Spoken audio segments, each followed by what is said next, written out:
Hello there, little one. Hello and welcome to another television review from MBE.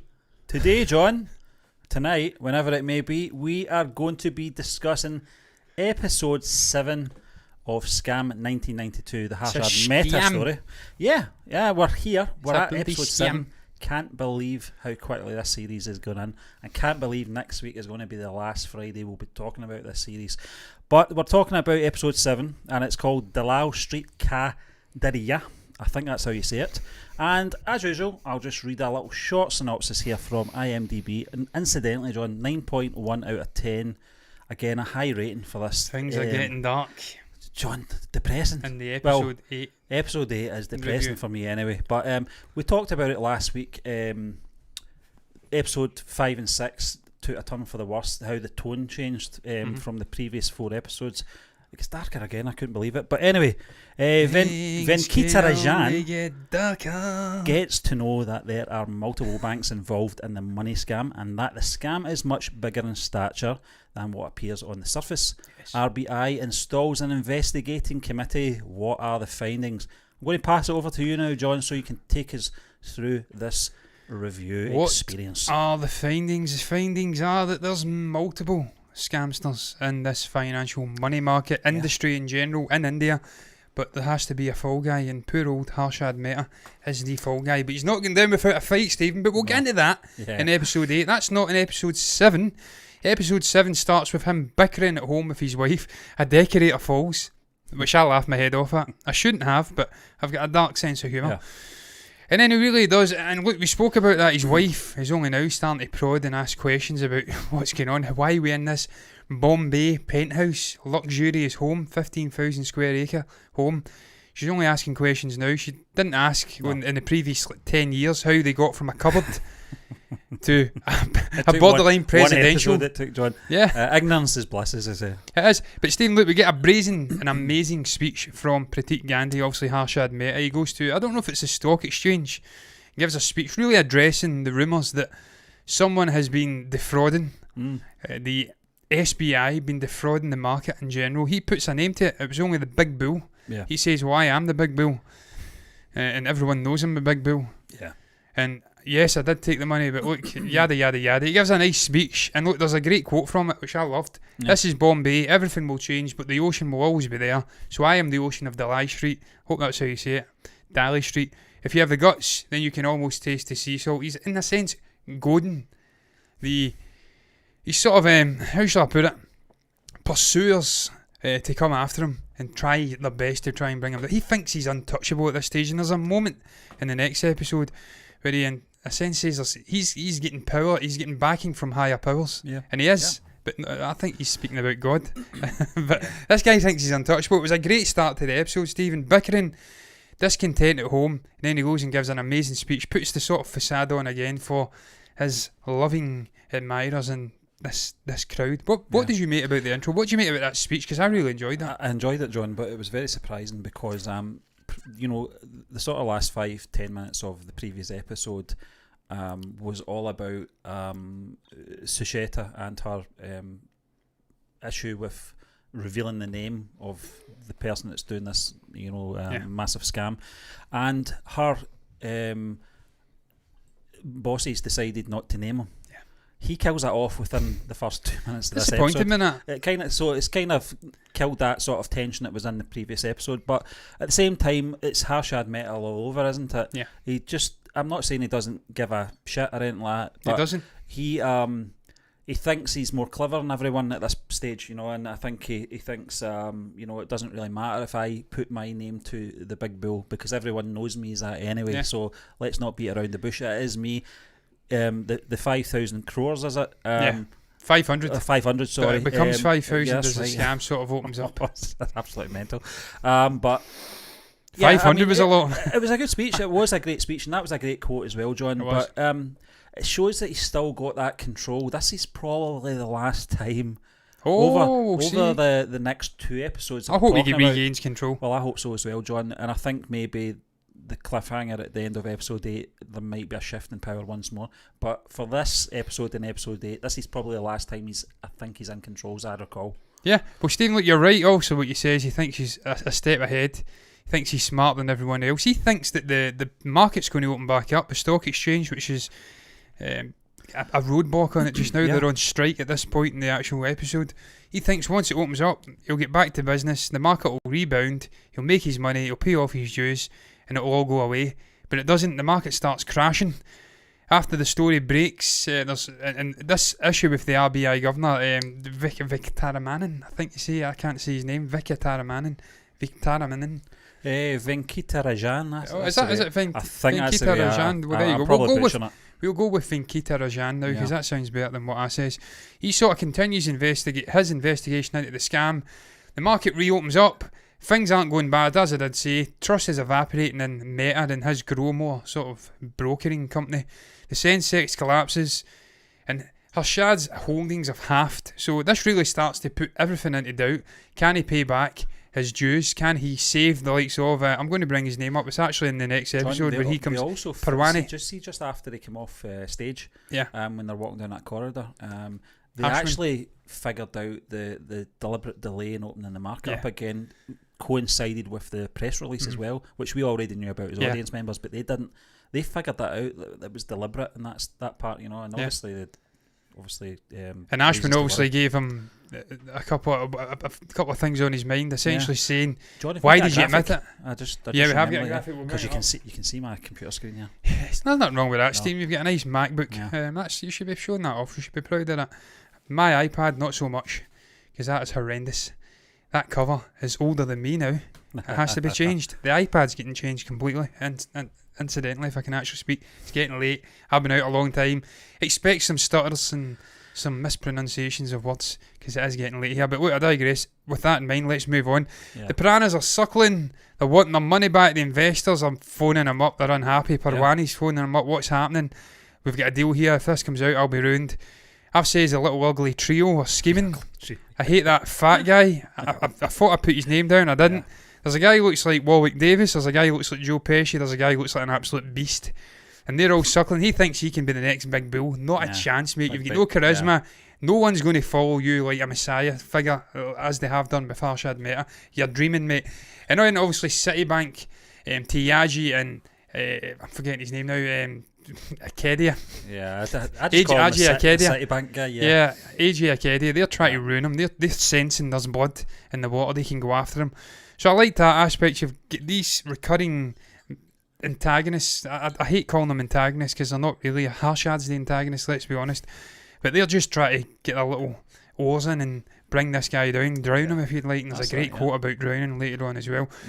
But Stephen, also there's a moment as well where he goes to the golf course. He tries to medal in with, I think it's a guy from Grinley's, the bank that gave him the 500 crores, bailed him out initially. Tries to get bank receipts off him and fails. And he gets a little metaphorical lesson in life at it, whilst he's at it. Your mind missed the shot. He tries to swing, completely misses it. It's like me when I started playing golf. I was like Happy Gilmore. And he gives him he says basically, you're not, this isn't your game. You don't belong here. He's essentially saying you're out your depth. This money market, you should have remained as a trader. Stay within the parameters of what you can actually control. You're out your depth.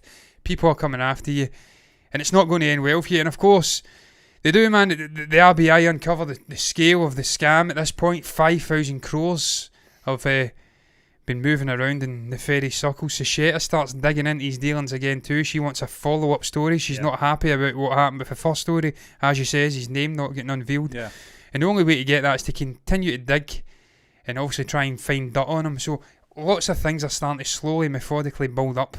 He's not getting it all his own way. He's not meddling in with this Grinley's guy like he did before on the plane and in various different places with Parwani. Things are starting to turn against him, and it's at this moment I think it starts to turn. But he still believes in his mind that he can do something to change it, because he starts learning golf, and again it's almost metaphorical. This guy thinks nothing's beyond my reach. If I put my mind to it, I can belong with these people. I don't know what you made about the whole golfing course thing, the metaphorical stuff, whether you agreed with me, and the sort of methodical building up of, it's almost like the proverbial frog in the water. If you put it right into boiling water, it realises and it dies immediately. If you slowly raise the heat, the water slowly rises in temperature, it gets filled and it dies. without really realising. It's like that. This guy, if all these piranhas came after him at once, he'd be spooked and maybe do something silly. But because they're all slowly doing it, bit by bit, he doesn't really realise it's building until it hits. If there was ever an episode where the walls were closing in on him, it's probably this one. Steve, that's a better way of saying you know, it. And I think, John, one of the things I love about this series is the different groups of schemers. Well, I don't want to say schemers because Suitcase is not a schemer, and she makes it clear that she's not got a personal vendetta. See, I don't buy that. I don't buy it. I was going to say that the second episode we'll review tonight, she says to the family, "This isn't personal. I just have a duty to report the truth." You says to your friend, "I hate him. I dislike him." The guy says, "This guy's not doing anything really wrong. Everyone's winning. The investors are being paid back. John. I just don't like this guy." That's what she says. So it's personal. So I don't believe that. The other things as well, from the other groups, you're right. I think that if they all come at once, then it's a bit of a cluster F of a story to me anyway. But it's just the pacing of it I love. Also, that quote, "Your mind missed the shot," that was something that was said and implanted in his head for the rest of the episode, because we do see in the middle of the night think he's thought about this and he's thinking, "I've got to up my game," and it's another metaphor. Beautiful shot that, Steve. It's it was a great shot, John. But it was just this point in the film, I was about to say, in this episode, this is where things the tide is turning, you know. I think Harshad, right up to episode 6, has had it all his own way, and he's been so super confident, and that sort of speech at the very start of the episode was such a it was a pinnacle point in the story for me anyway. It's going to be very interesting to see where episode 9 and 10 take us. I know I don't really want to jump ahead just now, but I really do want to jump ahead. I want to watch all these back to back, as I've always mentioned, but I do hope he has one reprise, one more moment, because I love it when he's on top. There's just something about this guy, and I shouldn't be really cheering him on. I shouldn't be a cheerleader of, you know, Harshad Mehta, but you can't help it. He's so charismatic, you know, and he's a maverick, John. But this point in the episode, this is sort of the crucial point, the turning point, you know, when everything is sort of closing in on him, and it's only going to get worse before it gets better for him. And Stephen, obviously it does, because there's a never expanding focus, I've said in the notes, on the investigative figures in this story. It's not really the Harshad Mehta story in these next couple of episodes. It's more, in a way it is, it's focusing on this guy's misdeeds. Yeah. But more and more it becomes a story of the investigative figures, the Vikara, whatever he says his name was, the guy from the RBI investigating him, this governor. Venkita Rajan. Venkita Rajan. Venkita Rajan, there you go. Suitcase, and all of the different people sort of trying to piece by piece uncover what the hell's going on here. It really does start to sort of shift the focus, and you see that, man. There's scenes involving Mehta in this, and they're few and far between, but in this specific episode I think the scenes involving him, you touched upon it already, the moment he's golfing at night, his insomniac sort of golfing scene, they are standout moments for me in this episode, even though he isn't front and centre in it. It's more about Suitcase, the RBI governor, the stress building on this guy. Will he want to escape? The net's closing, as you said, the walls are closing in. Great acting performance from Pratik Gandhi in this episode, because he really does look like a man who has an unbelievable, the weight of his world, the weight of the world on his shoulders. But Stephen, I don't know what the hell you make about this. Is that something you agree with me, that in this episode, and perhaps even the next one more so, when we see this other guy coming in, this investigative figure from the CBI, I think it is. Yeah. Do you agree that this is something that's noticed in this episode, that it's becoming more and more about the investigation of Mehta as opposed to his actual personal journey? I mean, we see him doing things, try to stop it, John, fighting furiously to save himself, but funny, it's more and more. I think so. I think the way that the series is going now is what I expected from episode 1. I thought it was going to be more investigating from the very beginning, but it was more of us getting to know the character for you know, and you know, he's scheming and stuff like that, and this sort of rise, this meteoric rise to fame, you know. But this is the bit that's going to interest me now, because I know this character, I can't remember his name, John. He's a big tall fella with the glasses. Parwani? That's Oh no, the that's actual who's getting investigator. The investigator is. I'll try and find it. Madhaven. Yeah. Madhaven.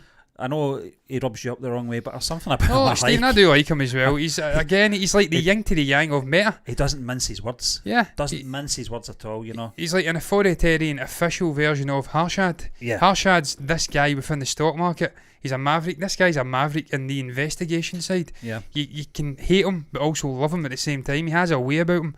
He's cracking jokes about breakfast and stuff like that, but we'll get into that guy later because he's he is the prominent figure in episode 8. Yeah. But Stephen, also the story gets leaked. The RBI governor, he leaks the story of the 5,000 crore scam, and then he immediately has to convene a press conference because he's getting stick from the Prime Minister. There's uncertainty in the market. It's ready to crash in a sense. So he leaks it, knowing what he's doing, then has to deny the scale of the scam that's happening here. And then obviously he's getting destroyed by Suitcase at this press conference. She's going for blood. And also the realisation that the government are funneling money to Meta, that's something that she starts to realise too. He starts to realise Parwani's involved, Grinley's is involved. He starts to uncover the scale of this scam. That's something I'm really starting to enjoy now. As I keep saying, it's not so much Harshad Mehta anymore. The first 7 or 6 episodes were really about this maverick figure. It slowly started to change in its direction and its focus, and it's now becoming more about, I mean, even we didn't even see in the first 6 episodes that all of the scale of this 5,000 crores that's going on. We only knew about the 500 crores and him having to show it up. John, someone's actually just commented there, Cinematic Films, thanks for the comment, saying Harshad Mehta holds the Guinness Book of World Records for the highest number of scams on his name. That's unbelievable when you think about it. But how many was he convicted of? The other thing is, it's a good question, John. The other thing is how we've not been exposed to this story here in the Western world. It's extraordinary. It's massive. It must be one of the biggest scams in the history of the planet. I would say so, John. The other thing as well, you hit on a good point there. Up to now, we have been looking at this from the perspective of Harshad Mehta, and it's his story. And we've talked about this in every episode we've spoken about as well, where it's from his point of view, it's his story. Well, it's not now. No. It seems to be taken away from him now. And I think he doesn't like it. The big investigative chap, I can't remember his name again, I'm terrible with names. Big guy with the glasses. Madhaven. Yeah, him. Madhaven. I'll be asking you that again. I know. It was like me with Pranay in the first 3 episodes. I just called him the fat guy. Now I know his name. I know all their names now. Yeah. All their names, apart from Victarian. He actually says this is the Harshad Mehta story. He says it, I think it's episode 8, which we don't want to touch on just yet, but he does quote that. This is the Harshad Mehta story. Coming to an end. This is the version that everyone's going to find out where it's going. Yeah. But it's just up to now. I actually felt, John, the last 2 episodes tonally took such a shift from those first Stephen, it was needed. Yeah, I think so. It was too sycophantic towards Harshad. And we asked last week, John, do you think it'll get darker? It does. It's getting darker. But Stephen, as an aside to that, we've got a great David v Goliath story here as well with Suitcase. Yeah. Her determination to get a story. It's almost a female empowerment storyline, a side plot if you'd like. She's the only woman in the Times of India building. She's getting a round of applause for obviously a pursuit of this guy. The story's starting to leak from the same people who were trying to impede her investigation earlier on in the story. So I thought that was a nice little side arc, because Suitcase is a great character. It's really well acted, the character. I can't even recall the actress's name. I don't have the information in front of me. It is. But she's a great actor. It's, let me see, it's Shriya Danwathari, is it? Danwathari. She's very good in this story in general, but in this episode, really good. And again, it's just a David v Goliath, a sort of triumph in the face of adversity. I like that little side thing. I don't know if you agreed with me. Her getting the applause and it taking her aback. Yeah. She gets through the ringer in these next 2 episodes. She gets a round of applause, and then in the next episode she thinks she's responsible for the death of a certain individual, which we'll speak about shortly. Yeah. But what did you make about that, man? Is that something you have any thoughts on? I don't think it was just throwing her a bone either. I think she was due that sort of adulation. I think she's been working very hard to obviously bring the truth to the public, and I think I mean that's what they do. It's certainly full of determination, female empowerment. I suppose I don't think it's jarring or anything like that, and it's certainly not shoehorned in either. She is the only woman that I think you actually see. Out with the wives. Yeah, but in the actual Times of India. Yeah, I don't think there's any other females. Unless they're cleaning or something and we don't get to see them. I'm sure there was other females within Times of India back in the 90s, I'm sure. But she was a sort of pioneering figure by the looks of things. Stephen, another thing I took from this is just this growing sense that when you look at this story unravelling, Harshad Mehta, and the piranhas coming after him, all of his naysayers, Ajay Kedia, Tiaji, the RBI governor, Mad Haven, the little free trio, Ugly Dwarfs, Manu, whatever his name is, all of these people coming after him. You realise that just despite his brazenness and the manipulation of the system, he's a guy who's took it to another level, clearly, as the comment says. No other person has as many scams to their name. Despite that, it was absolutely rife in the industry. It wasn't just him. Yeah. It was an imperfect system, and there was loopholes there to be exploited, and this guy exploited them to the max. Yeah. Who's to blame in that situation? Is it the exploiter, or is it the person who left the loopholes in? And what I'm saying, in a sense, Harshad is the fall guy for a broken system. And that's something I think this story continues to highlight. He's not necessarily a good guy, but I don't think he's a bad guy either. He's just using it to his advantage, and everyone was winning. Yeah, well, that's the thing, and the thing about any system in any society, it always needs tweaked, and it takes errors to fix them. That's how we learn. It's like plane crashes and stuff. Yeah, you don't realise there's something wrong until there's a disaster, exactly, and then they can fix it and sort of save it from happening again. And then obviously, Stephen, I spoke about the early morning insomnia penthouse golf session. I loved that scene as a visual scene, a technical scene. The wide shot of him standing solemnly on his own, Bombay behind him, sort of beautiful sky behind him, and I'm just hitting golf balls off this building. That was an amazing scene for me, one of the standouts. Again, Harshad not so much in this episode, but when he is in it, you're drawn to him. It's just a great acting performance from Pratik Gandhi. It really is. He's brilliant. You were saying he was speaking about the episode or the show. I actually watched it too. Yeah. He was surprised that people were binging the success. He didn't expect it to be as much of a hit, but as someone coming from Western spheres, this is the first Indian TV show I've watched. Exactly. It's outstanding. Do you know what's funny as well, John? Outstanding. We did the trailer reaction for this a few months ago, and it was one of the ones that we did because we were asked to do it, and we weren't sure what it obviously was about or anything like that. We weren't aware of this story. We did the reaction. I think we enjoyed what we saw. It's one of those ones that a television trailer is very hard to do because you don't want to give away the story. So, and I think we did say that. I actually said, "Is this a teaser?" Because I think it was only over a minute long.